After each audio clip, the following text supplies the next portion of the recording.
If you have a sunny windowsill, you can grow an herb garden.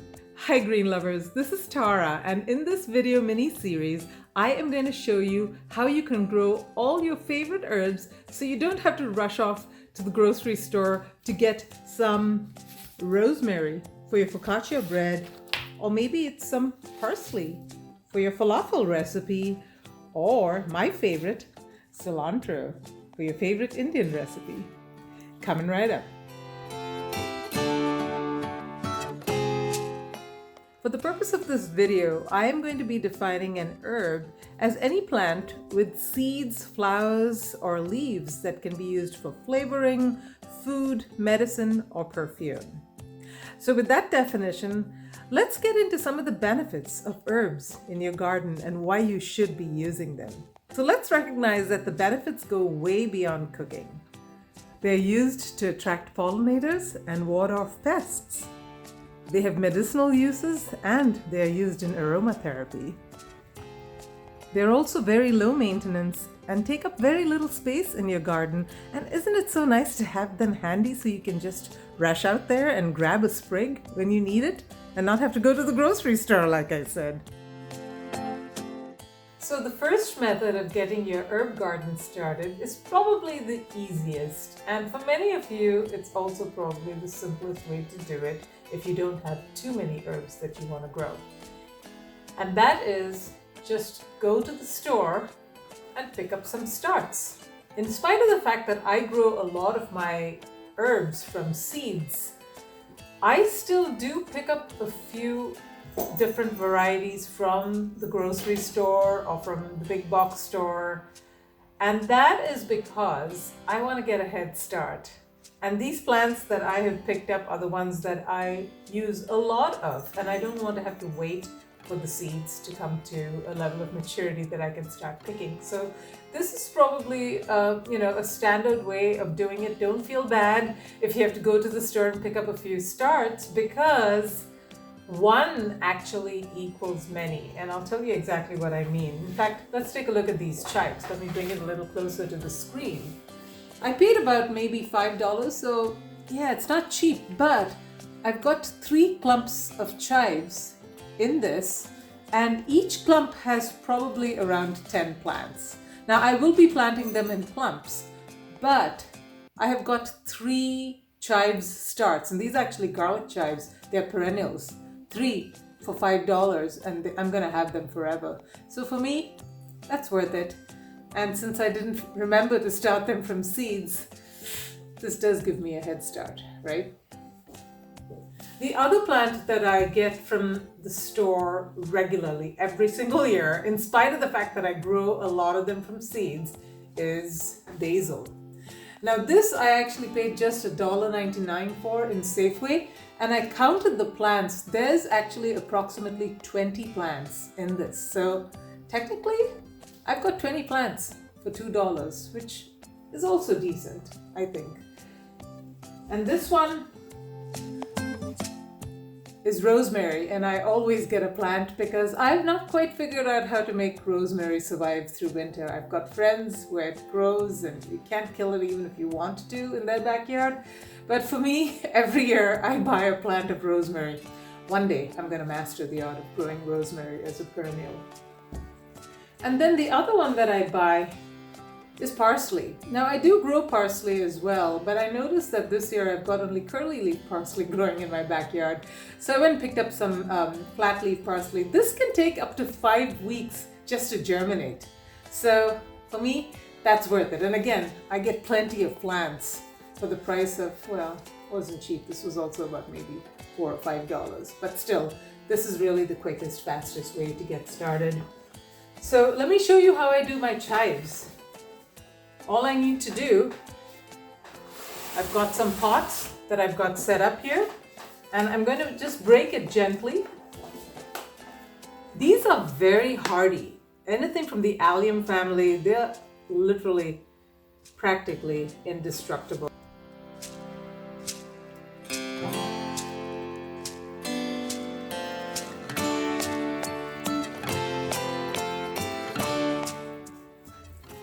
And done. Now, as these grow bigger, I'm going to have to put them in a larger pot to give them more space to spread their roots and to create new baby plants. Next, I'm going to take apart my basil.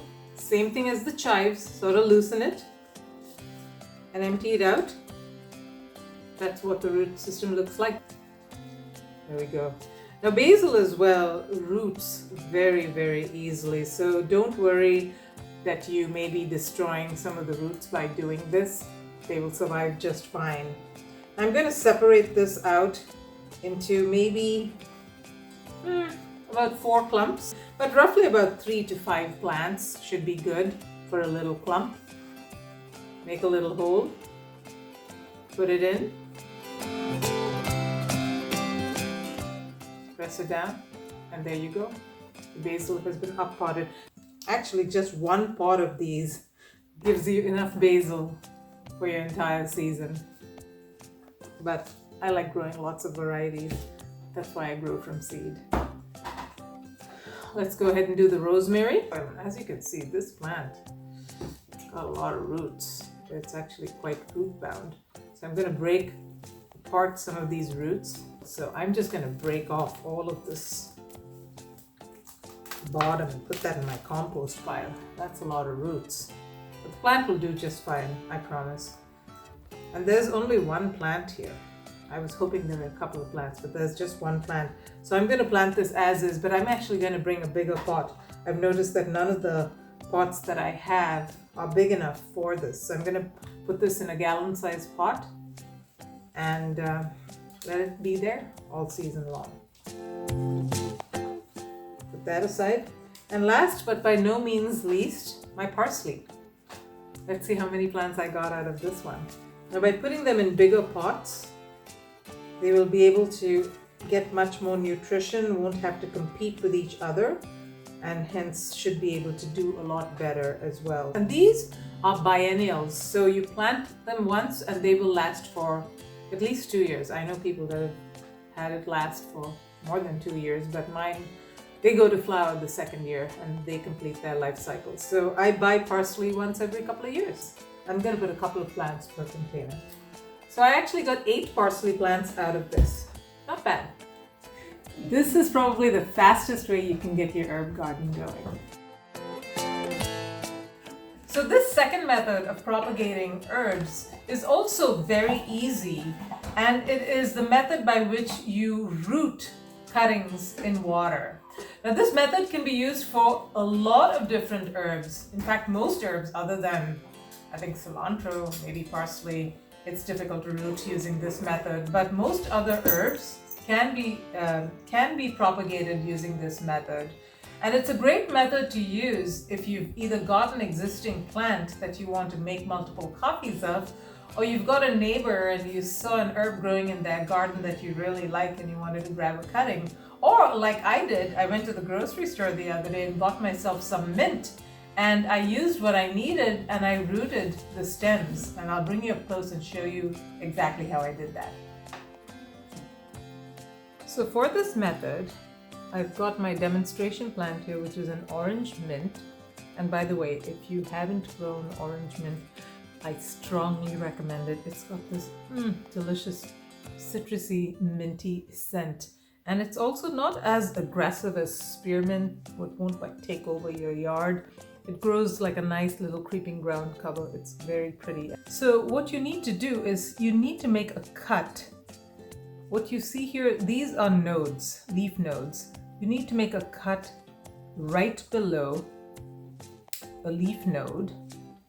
And you need to make sure that you've got at least 1, 2, maybe 3 leaf nodes all together in a short little stem that's no more than about maybe between 4 and 6 inches. Now this is where the roots are going to emerge from when you put it in water. So you want to cut off the leaves because these will rot underwater. And then you need to take a glass of water. I like rooting them in glasses that are not transparent because I don't have to change the water that often. But when you have transparent glasses, you can actually see the roots. That's kind of nice. And you just need to make sure that you change the water frequently. And that's it. Now I've got too much water in this, so I'll be pouring some water out, but you do not want these leaves under water. You want it to be just about that much. Okay? And really that's about it. Now a few things that you want to make sure you do not do is,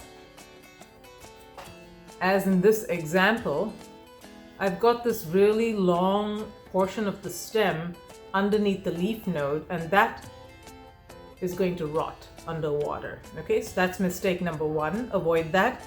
And if it does happen, it's not a big deal. Just snip it off and you're good to go, right? Some other mistakes that you want to avoid. Make sure that you've got at least, like I said, 2 leaf nodes, one for the roots to come out of and one for the leaves to actually grow from. If you don't have any place for the leaves to grow from, take a look at this. This poor little thing is producing roots, but that's about all it can do. It cannot produce leaves. So this thing is going to rot. This is no good. It needs to be tossed. Another thing that you also want to avoid doing is not having enough nodes. So in this particular one, I wasn't paying attention. I rooted it, or I put it in water, and I did not have a root node. So this will sit in water for a while. It'll stay nice and fresh because of the water, but eventually the whole thing will start to rot out, unless this portion is underwater. If this portion is underwater, it will root. But this thing, just gonna put it in my chai. In about maybe a week, 10 days or so, depending on how warm it is outside, you will start to see roots appearing. So this is exactly 10 days that I've had these sprigs of mint in water, and you can see that it has started to produce roots. So that's what that looks like. So that's it. That's how you take this beautiful pot of mint. I've got another sprig that's asking to become a cutting. So I'm going to cut it right there. Snip off the bottom leaves. Pop it in some water. So put it on a sunny windowsill, and in a week or maybe 2 weeks at the most, you should see little roots coming out of them. At that point, what you can do is you take a pot of soil and stick it inside. Make a hole and stick it inside. Now remember that one thing that you need to make sure that you do is when you put it in soil, the soil needs to have a lot of water in it. This thing has been living in water for a few weeks. It's gotten used to having plenty of water. So make sure that the soil is plenty wet and that it doesn't dry out. So for a few days at least, put the pot that you're planting it into in a saucer with water in it so it wicks up and always keeps that soil nice and moist. And in a couple of weeks, this thing will grow into a nice strong plant. Well, I hope you learned something new in this video, folks, and I really hope you try to grow your own herbs. It is so rewarding. In my next video in this mini-series, I am going to show you how to start herbs from seeds. And I will tell you, there's going to be a lot of tips and tricks in that video that will help you start not just herbs, but all kinds of different plants and vegetables from seeds. So stay tuned for that one, and subscribe to my channel, hit that notify bell, and like this video and share it with your friends. It will mean a lot to me. And until next time, live green and love your greens.